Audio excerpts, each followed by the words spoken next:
Netflix not working, black screen problem solved. Hello everybody, welcome back to my channel. Today I'll guide you on how you can fix your Netflix black screen problem. Now the process is quite simple and easy. Now there are a couple of things that you can do. The first thing is you wanna unplug your device from your power. If you're charging it or your phone or such, you wanna unplug it and you wanna restart it. You can simply tap or click on your power button on your device and then you'll get the option to restart. You wanna simply restart your device.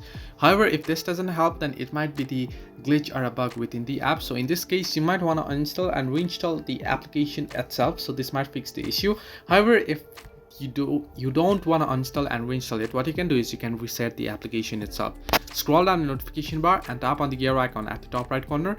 Once you do so, scroll all the way down below until you find the option apps. Now under apps, you want to search in for Netflix from the search bar. I'll just search in from the search bar. Simply tap on Netflix, and once you do so, you want to scroll down and you want to head into storage. Under storage at the bottom, you'll find the option clear data. Simply tap on clear data and simply tap on delete, and this will remove any glitches and bugs as well. So simply open the Netflix and there you want to log back into your account and you'll be good to go. So this way you can fix Netflix black screen problem. Hope this helped you. Do like and subscribe, and do not forget to leave a comment down below if you have any further issues.